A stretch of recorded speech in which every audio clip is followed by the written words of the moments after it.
الحمد لله نحمده ونستعينه ونستغفره ونؤمن به ونتوكل عليه ونعوذ بالله من شرور أنفسنا ومن سيئات أعمالنا من يهده الله فلا مضل له ومن يضلله فلا هادي له ونشهد أن لا إله إلا الله وأشهد أن محمدا عبده ورسوله أما بعد فأعوذ بالله من الشيطان الرجيم بسم الله الرحمن الرحيم شهد الله أنه لا إله إلا هو والملائكة وأولو العلم قائما بالقسط لا إله إلا هو العزيز الحكيم وقال الله تبارك وتعالى في القرآن المجيد إن الدين عند الله الإسلام صدق الله العظيم إن الله وملائكته يصلون على النبي يا أيها الذين آمنوا صلوا عليه وسلموا تسليما اللهم صل على محمد وعلى آل محمد كما صليت على إبراهيم وعلى آل إبراهيم إنك حميد مجيد اللهم بارك على محمد وعلى آل محمد كما باركت على إبراهيم وعلى آل إبراهيم إنك حميد مجيد. قابل احترام بزرگوں، بھائیوں، دوستوں، دین اسلام کی سب سے بنیادی چیزیں 5 ہیں جن کے بارے میں رسول اللہ صلی اللہ علیہ وسلم نے فرمایا کہ بنی الاسلام علی 5، اسلام کی بنیاد 5 چیزوں پر ہے. گویا کہ دین اسلام کے 5 ستون ہیں. اگر ہم نے ان 5 ستونوں پر عمل کر لیا تو ہمارا دین اسلام کامل اور مکمل ہو جائے گا. یہ 5 چیزیں، 5 بنیادی رکن کون کون سے ہیں؟ سب سے پہلی چیز ہے کلمہ، دوسری چیز ہے نماز، تیسری چیز ہے روزہ، چوتھی ہے زکوٰۃ اور 5ویں چیز ہے حج. پہلا نمبر جو ہے ایمان کا ہے، یعنی کلمہ پڑھنا. یہ ایک ایسی عبادت ہے کہ ہر حال میں انسان کو دل سے اللہ کی وحدانیت اور حضور علیہ الصلوۃ والسلام کی رسالت کی تصدیق کرنا ضروری ہے. باقی عبادتیں جو ہیں وہ کسی وقت میں فرض ہوتی ہیں. نماز دن میں 5 مرتبہ فرض ہے. روزے صرف اور صرف رمضان شریف میں فرض ہیں. حج اپنے موقع پر ذوالحج کے مہینے میں فرض ہوتا ہے. زکوٰۃ سال میں 1 مرتبہ فرض ہوتی ہے. لیکن یہ کلمہ ایک ایسی واحد عبادت ہے، کوئی بندہ امیر ہو، غریب ہو، بیمار ہو، صحت مند ہو، عالم ہو، جاہل ہو، کوئی بھی انسان ہو، ہر بندے کو ہر حال میں اپنے دل میں اس کلمے کی تصدیق کرنی ضروری ہے. اور اس کو پڑھنے سے انسان کفر سے نکل کر اسلام کی حدود کے اندر داخل ہو جاتا ہے. اس لیے یہ بہت بڑا بھاری کلمہ ہے، بڑی اہم عبادت ہے. یہ جو انسان اسلام میں داخل ہوتا ہے تو داخل ہونے کا جو سبب بنتا ہے وہ یہی کلمہ طیبہ ہے، اللہ تعالیٰ کی وحدانیت ہے.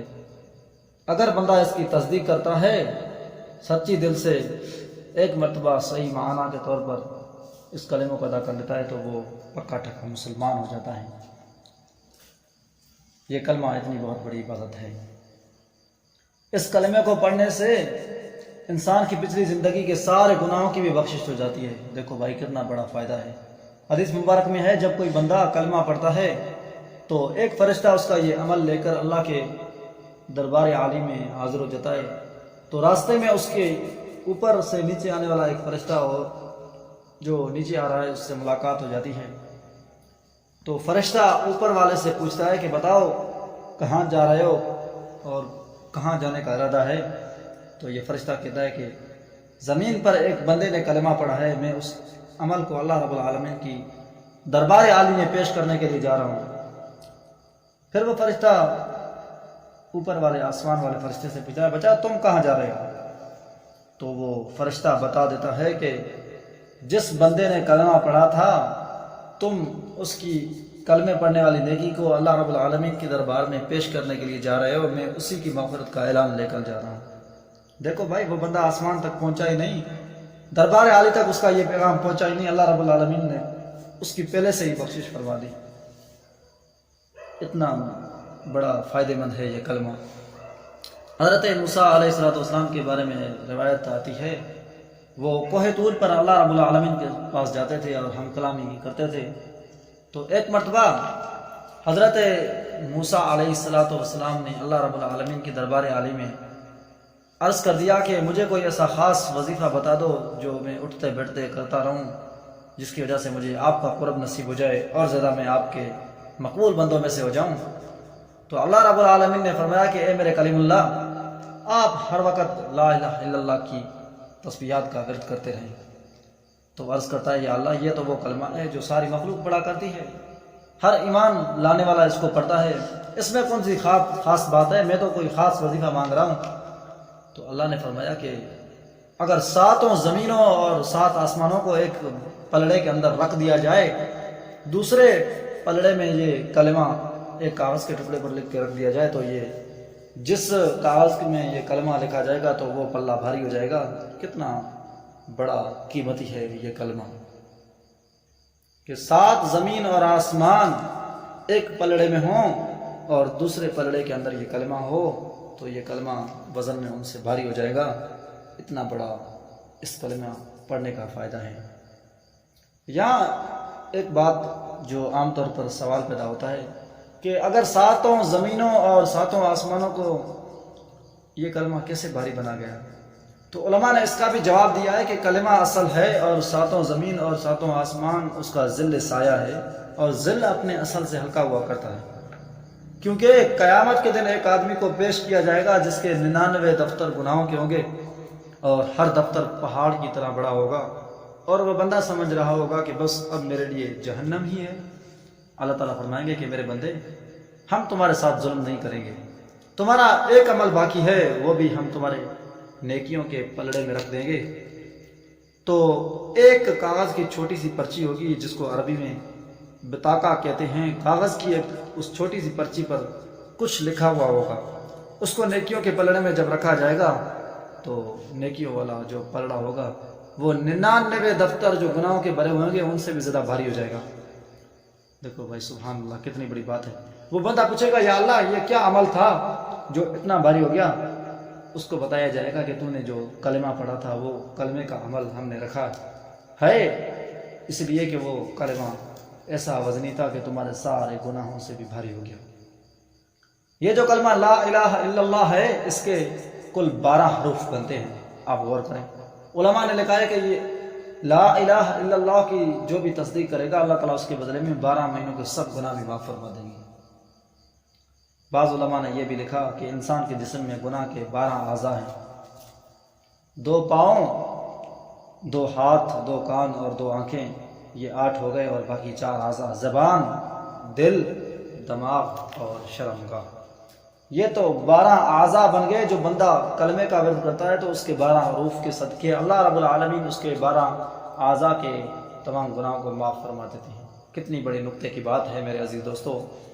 اسی طرح جہنم جو ہے، اللہ رب العالمین نے اس کے 7 دروازے بنائے ہیں۔ قرآن مجید میں ہے کہ اللہ نے جہنم کے 7 دروازے بنائے، اور کلمے کے جو الفاظ ہیں وہ بھی 7 بنتی ہیں، لا الہ الا اللہ اور محمد الرسول اللہ، سارے الفاظ کو ملائیں تو 7 الفاظ بنتے ہیں۔ جس بندے نے 7 الفاظ پر مشتمل یہ کلمہ پڑھ لیا، اس کے بدلے اللہ اس کے لیے جہنم کے 7 دروازوں کو بند کر دے گا، اور وہ انسان کبھی جہنم میں نہیں جائے گا۔ کلمے کے کسی حرف کے اوپر نقطہ بھی نہیں ہے بھائی، کوئی ایسا حرف کلمے میں نہیں جس کے ایک بھی حرف پر کوئی نقطہ ہو یا نیچے نقطہ ہو۔ علماء نے یہ بھی لکھا ہے کہ اس میں حکمت یہ ہے کہ اللہ تعالیٰ یہ بتانا چاہتے ہیں کہ دیکھو، جس طرح کلمے کے اندر اوپر یا نیچے کوئی نقطہ نہیں، اسی طرح اللہ کا کوئی بھی شریک نہیں ہے، اللہ نقطے سے بھی پاک ہے۔ اس دنیا میں نہ آسمان پر، سارے جہان میں اللہ کا کوئی شریک نہیں بنتا، اللہ تمام تر شرک سے، بدعت سے پاک ہے۔ تو میرے عزیز دوستو، یہ کلمہ اتنی بڑی عبادت ہے کہ نبی علیہ الصلوۃ والسلام دعا کرتے تھے کہ ایک صاحب تھے جو بنو کلب کے سردار تھے، ان کا بڑا نام تھا دہیہ کلبی۔ نبی علیہ الصلوۃ والسلام ان کے ایمان لانے کی تمنا فرمایا کرتے تھے، چونکہ بنو کلب کا قبیلہ بہت بڑا قبیلہ تھا، اور ان کے مسلمان ہونے پر پورے قبیلے کے مسلمان ہونے کی توقع تھی، امید تھی۔ تو اللہ کے رسول صلی اللہ علیہ وسلم تمنا یہ کرتے تھے کہ یہ سردار مسلمان ہو جائے، پورا قبیلہ مسلمان ہو جائے گا۔ اس قبیلے کے سب لوگ بکریاں پالتے تھے، ہر گھر کے ایک ایک فرد کے پاس 100 سے زائد بکریاں ہوا کرتی تھیں۔ حدیث پاک میں آتا ہے کہ جب پورے قبیلے کے لوگ بکریاں نکالتے تھے تو 2 پہاڑوں کے درمیان پوری وادی بکریوں سے بھر جایا کرتی تھی بھائی، اتنی بڑی زیادہ بکریاں تھیں۔ ایک دن دہیہ کلبی نبی علیہ الصلوۃ والسلام کی خدمت میں حاضر ہوئے۔ حضرت جبرائیل آئے، اے اللہ کے حبیب تھوڑی دیر میں دہیہ کلبی آپ کے پاس حاضر ہو رہے ہیں اور میں اس کو دیکھ رہا ہوں عنقریب۔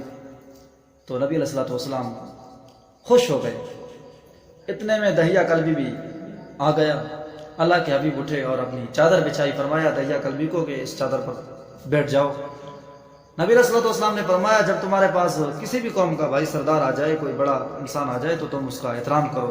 شریعت ہمیں یہ اخلاق سکھاتی ہے، اس میں مسلمان اور کافر کی کوئی تفریق بھی نہیں ہے۔ وہ اگر کسی بھی قوم کا بڑا ہے تو تم اس کا احترام کرو۔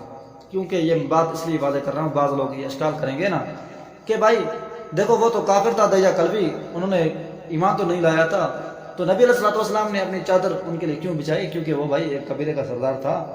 اسلام ہمیں یہ سبق دیتا ہے، یہ درس دیتا ہے، جب بھی تمہارے پاس کوئی قبیلے کا سردار آ جائے تو تم اس کا اچھی طرح سے استقبال بھی کرو، اس کا اچھی طریقے کے ساتھ اس کا اکرام بھی کرو، احترام بھی کرو، تاکہ کوئی بندہ یہ نہ سمجھے کہ اس کے دل میں ہمارے لیے کوئی اکرام بھی نہیں ہے۔ تھا تو وہ کافر لیکن قبیلے کا سردار تھا، تو اللہ کے حبیب نے ان کے لیے چادر بچھائی۔ دہیہ کلبی چادر کو اٹھاتا ہے اور اپنی آنکھوں پر اس کو لگاتا ہے، کہتا ہے کہ اے اللہ کے حبیب میں اس چادر کے اوپر کیسے بیٹھ سکتا ہوں؟ یہ تو آپ کی چادر ہے، میں تو ایک بس ادنا سا آپ کا غلام بن کر حاضر ہوا ہوں، مجھے کلمہ پڑھا دیجئے، میں مسلمان ہونا چاہتا ہوں۔ تو نبی علیہ الصلوۃ والسلام نے ان کو کلمہ پڑھایا۔ جب دہیہ کلبی کلمہ پڑھ کر مسلمان ہو گئے تو ان کے آنکھوں سے آنسو جاری ہو گئے۔ اب نبی علیہ الصلوۃ والسلام نے پوچھا کہ دہیہ آپ کیوں رو رہے ہو، کیا وجہ ہے؟ عرض کرنے لگا اے اللہ کے حبیب صلی اللہ علیہ وسلم میری عمر 60 سال ہو گئی ہے اور میں نے ان 60 سالوں میں بہت بڑے کبیرہ گناہ کیے ہیں، میں نے بہت ظلم کیے، بہت ستم لوگوں پر کیے، بہت ناانصافیاں کی، میرے گناہ بہت بڑے ہیں۔ اب میں پوچھتا ہوں کہ کیا میرے گناہوں کی معافی بھی ہو جائے گی یا نہیں؟ نبی صلی اللہ علیہ وسلم نے فرمایا ذرا مجھے بتاؤ تو صحیح، کیا جو تم نے ان 60 سالوں میں گناہ کیے ہیں تمہارے گناہ بڑے ہیں یا اللہ کی رحمت؟ تو دہیہ کلبی نے کہا کہ اللہ کی رحمت بڑی ہے، لیکن پھر کہنے لگا کہ میں ایک قبیلے کا سردار ہوں، مجھے گھر میں جب بیٹی پیدا ہوتی تھی تو اچھا نہیں لگتا تھا، میں نے کہا کہ میں اپنی بیٹی کس کے ہاتھ میں دے دوں، کوئی میرے برابر ہے بھی نہیں، تو اسی طرح کرتے میں نے بہت ساری بچیوں کو زندہ درگور کر دیا، دفن کر دیا، حتیٰ کہ اور کہ بہت سارے میرے علاقے کے جو رہنے والے تھے، گاؤں والے تھے، میں نے ان کی بھی بچیوں کو دفن کر دیا ہے۔ اللہ پھر وہ اس طرح جب اپنا معاملہ پیش کرنے لگا تو نبی علیہ السلام نے فرمایا کہ دہیہ کلبی اگر زمین و آسمان سارا تمہارے گناہوں سے بھر دیا جائے تو پھر بھی کلمہ پڑھنے کے بعد اللہ رب العالمین نے تمہارے سارے گناہوں کی مغفرت کر دی ہے۔ سبحان اللہ، ایسی مغفرت کے نبی علیہ السلام نے ان کو خوش کر دیا۔ بھائی یہی چیز ہے کہ الاسلام یہدم ما کان قبلہ، کلمہ سب سے پہلے جو چیز ہے ان کے انسان کے گناہوں کو مٹا دیتا ہے۔ جو بندہ بھی سچی دل سے کلمہ پڑھ لے اس کے گناہ دربار عالی سے مٹ چکے ہوتے ہیں، گناہ معاف کر دیے جاتے ہیں۔ حضرت ابو ہریرہ رضی اللہ تعالی عنہ ایک مرتبہ نبی علیہ السلام کی خدمت میں حاضر ہوئے تو پتہ چلا کہ نبی علیہ السلام تو گھر سے باہر تشریف لے گئے ہیں۔ بڑے حیران ہوئے کہ مسجد میں بھی نہیں ہیں، گھر میں بھی نہیں ہیں، کہاں تشریف لے گئے؟ تو حضرت ابو ہریرہ رضی اللہ تعالی عنہ ان کو ڈھونڈنے کے لیے نکلے۔ کسی نے بتایا کہ نبی علیہ السلام تو بنو نجار کے باغ کے اندر تشریف فرما ہے، تو وہاں پر یہ جلدی جلدی پہنچا۔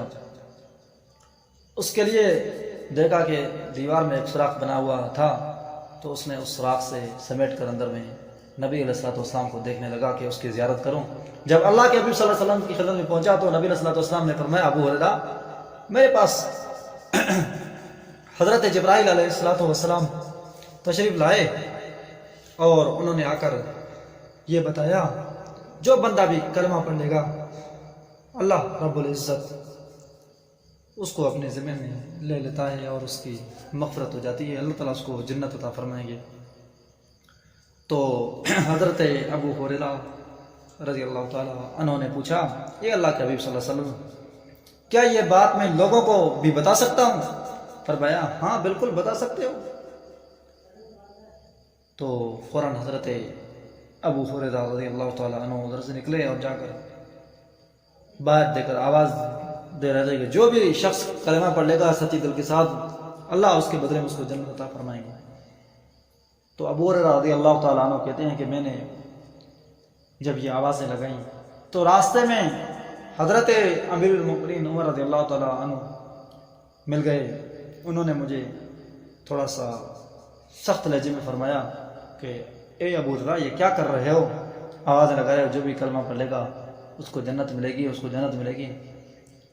تو حضرت امیر المؤمنین عمر رضی اللہ تعالیٰ عنہ نے جب ان کو یہ کہا تو ابو ہریرہ کو تھوڑی سی اس بات پر دل کو چوٹ پہنچی، تکلیف ہوئی۔ فوراً آ کر نبی علیہ الصلوۃ والسلام کے سامنے بات عرض کر دی، یا رسول اللہ جب میں باہر یہ آوازیں لگا رہا تھا تو حضرت عمر نے اس طرح کا معاملہ میرے ساتھ پیش کیا ہے۔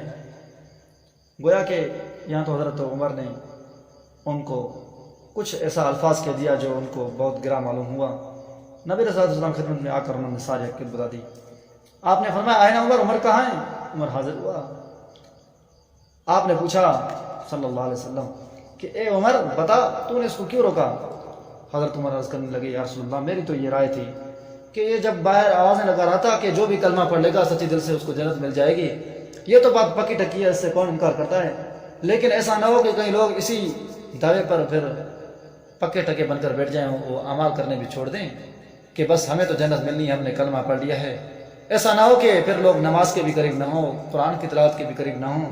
میں نے اس وجہ سے اپنی رائے کے طور پر، مشورے کے طور پر میں نے کہہ دیا ہے، ورنہ اگر آپ کہتے ہیں تو میں اس چیز پر معذرت خواہ ہوں۔ آپ صلی اللہ علیہ وسلم مسکرائے اور کہا کہ اے عمر تو نے بڑا اچھا لائے عمل پیش کیا ہے، بہت بڑا بہترین مشورہ دیا ہے۔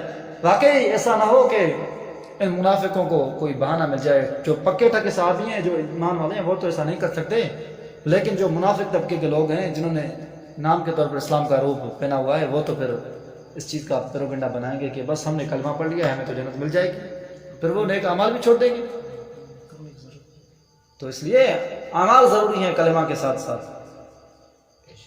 اب یہاں پر ایک اور سوال بھی پیدا ہوتا ہے کہ نبی علیہ الصلوۃ والسلام نے خود کیوں نہیں منع فرمایا کہ تم لوگوں کو باہر جا کر نہ بتاؤ، حضرت عمر نے پھر کیوں بتایا؟ دیکھو بھائی، علماء نے اس بات کا جواب لکھا ہے کہ نبی علیہ الصلوۃ والسلام کی نگاہ مبارک اس وقت اللہ تعالیٰ کی رحمت پر تھی، آپ نے اللہ کی رحمت کو وسیع بنا کر پیش کیا، تو اس میں کون سی بڑی بات ہو گئی؟ اسی لیے آپ نے فرمایا کہ جو کلمہ پڑھے گا جنت میں داخل ہو جائے گا۔ حضرت عمر نے اپنی نظر اسباب کے طور پر فرمائی کہ جنت تو ملے گی، لیکن کلمہ کے ساتھ ساتھ اعمال اس کے اسباب ہیں۔ وہ سمجھ گئے اگر ہم نے اس سبب کو بیان نہ کیا، اعمال کو نہ کیا، تو لوگ بالکل ہی اس سے غافل ہو جائیں گے، پھر ان کو عمل کرنے کی توفیق بھی نہیں ہوگی۔ تو حضرت عمر کی رائے یہ ٹھیک تھی۔ ایک مرتبہ درود شریف۔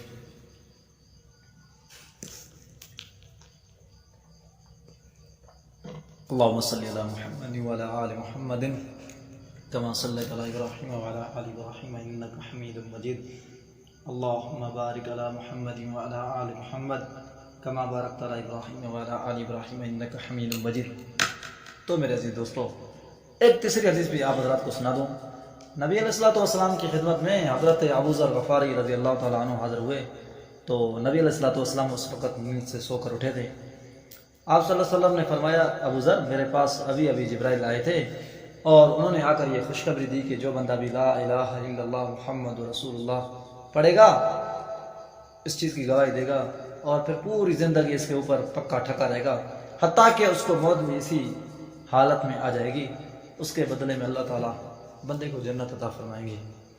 حضرت ابو ہریرہ جب یہ بات سن کر پھر انہوں نے پوچھا کہ یا رسول اللہ اگرچہ وہ شخص چوری بھی کرے گا، زنا بھی کرے گا، فرمایا ہاں اگرچہ وہ چوری کیوں نہ کرتا ہو، زنا کیوں نہ کرتا ہو، اگر اس کے بعد بھی انہوں نے کلمہ پڑھا پھر بھی وہ اللہ تعالیٰ اس کو جنت عطا فرمائیں گے، وہ جنت میں ایک نہ ایک دن ضرور داخل ہو جائے گا۔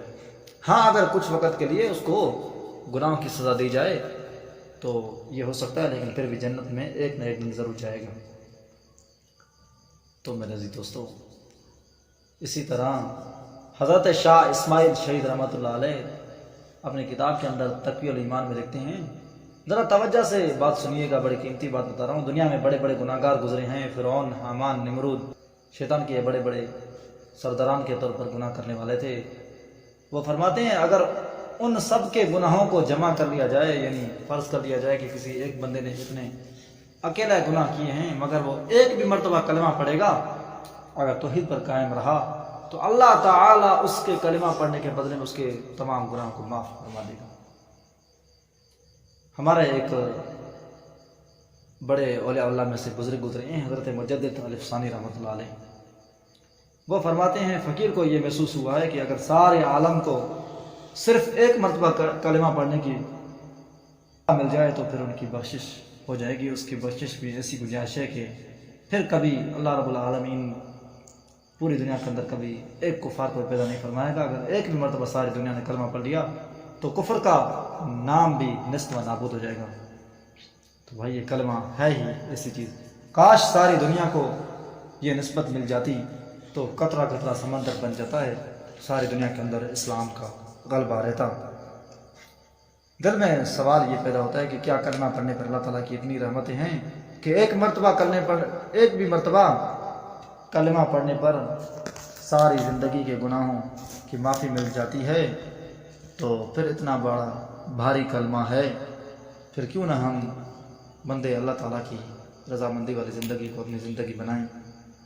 دیکھو بھائی، حضرت یوسف علیہ السلام وقت کا بادشاہ بنا، اس کے زمانے میں قحط پڑا، تو حضرت یوسف علیہ السلام نے ایک اصول بنایا ہوا تھا کہ گھر کے جتنے لوگ بھی ہوں گے ہم اتنی بوریاں گندم کی ان لوگوں کو دیں گے، کیونکہ اس وقت بہت قحط سالی تھی، اناج کی بہت قیمت بنی ہوئی تھی۔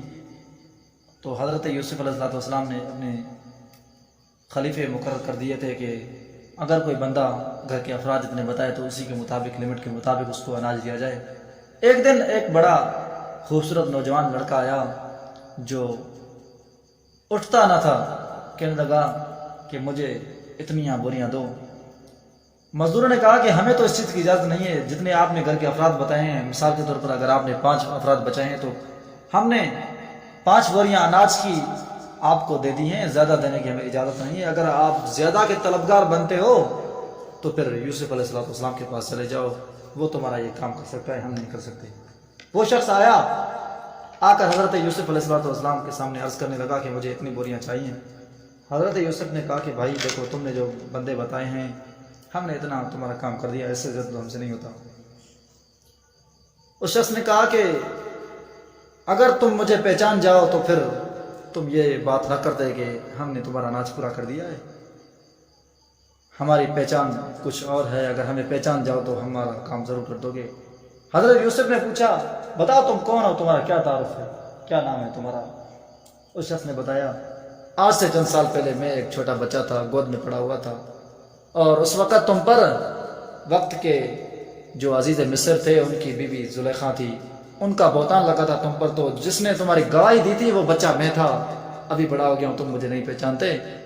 اگر میں تمہاری گواہی نہ دیتا تو نہ جانے تمہاری اور بھی زندگی پوری جیل کے اندر جلی کٹی رہتی، میں وہ بچہ ہوں۔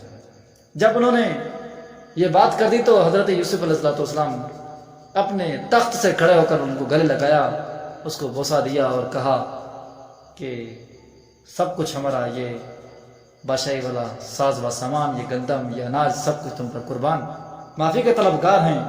ہمیں تو پتہ نہیں تھا کہ تم وہ بچے ہو، کہ تم نے ہمارے لیے سب سے زیادہ رحم دلی کا معاملہ تو اس دن کر دیا تھا جس دن ہم پر بہتان لگا، تہمت لگی، ہمارے اس دامن کو بچانے کے لیے پاکائی کی جو گواہی تھی وہ تم نے دی تھی، ہمارا پاک دامن ثابت ہو گیا تھا۔ اسی لیے جس نے ہمارے دامن کو بچا لیا تو ہم کس طرح اس کی فرمائش کو یا اس کی ضرورت کو پیچھے کر دیتے ہیں۔ حضرت یوسف نے فوراً کہا اپنے مزدوروں کو اس بندے کو جتنی بوریاں چاہیے دے دو، اس کو ہماری طرف سے اجازت ہے، جتنا اس کو اناج چاہیے لے لے۔ بھائی دیکھو، اگر ایک بندہ کسی کی پاک دامنی کی گواہی دے تو اس کی اتنی عزت و مقام و مرتبہ بن جاتا ہے کہ حضرت یوسف کھڑے ہو کر ان کی پیشانی کا بوسہ بھی لیتے ہیں، گلے بھی لگاتے ہیں اور کہتے ہیں کہ تم ہماری ساری جائیداد اور بادشاہی کے مالک کو جتنی چاہے تم اناج لے جاؤ، کہنا یہ چاہتا ہوں میرے سے، تو جو بندہ بھی پھر اللہ کی گواہی دے گا، اللہ کی وحدانیت کو اپنے دل کے اندر سمائے گا، تو پھر کیا اللہ رب العالمین قیامت کے دن اس کی زندگی کی توحید پر ایسی گواہی دیں گے کہ ان کا پلہ نیکیوں والا بھاری ہو جائے گا، گناہوں کا پلہ بالکل ہی نیچے ہو جائے گا، تو پھر انسان کے لیے مغفرت ہو جائے گی۔ کیوں بھائی، اللہ رب العزت رحمان بھی ہے اور رحیم بھی ہے۔ رحمت کی صفت پر اللہ تعالیٰ کے دو نام ہیں، رحمان اور رحیم۔ رحمان کا مطلب ہے جس کی رحمت اپنے پرائے ہر ایک کے لیے برابر ہو۔ آپ دیکھیے اللہ کی رحمت اپنوں پہ بھی ہے، پرائوں پر بھی ہے، وفاداروں پر بھی ہے، غداروں پر بھی ہے۔ کافروں کو بھی کھانے کے لیے کون دیتا ہے بھائی؟ زندگی ان کو کس نے دی؟ صحت کس نے دی؟ دنیا میں سب کچھ ان کو کس نے عطا فرمایا؟ اللہ رب العالمین نے عطا فرمایا۔ تو اللہ تعالیٰ رحمان ہے، وہ اپنے وفادار بندوں کو بھی دیتا ہے، غدار بندوں کو بھی دیتا ہے، ہر ایک کو دیتا ہے۔ تو اللہ تعالیٰ یہ رحمان والی صفت اپناتا ہے۔ اسی لیے ان کی ایک صفت رحیم بھی ہے۔ اس کی مثال یوں سمجھیں، عورت فطرتاً بچوں کے اوپر مہربان ہوتی ہے، لیکن اپنے بیٹے کے اوپر خاص مہربان ہوتی ہے۔ وہ بچے سبھی تو ان کو اچھے لگتے ہیں، لیکن سب سے زیادہ اپنوں پر رحمت تو اللہ رب العالمین بھی اسی طرح یہ رحیم والی صفت ہمیشہ ہمیشہ ان بندوں پر لاتے ہیں جو ان کا صحیح معنی میں وفادار بندے ہیں، عبادت کرنے والے ہیں، جو اللہ رب العالمین کی تمام تر احکامات کو پورے کرنے والے ہیں۔ یہ دونوں الگ الگ صفات ہیں۔ اسی لیے اللہ رب العالمین سے دعا گو ہیں کہ اللہ تعالی ہمیں دل کی صحیح سی سمجھ عطا فرمائے۔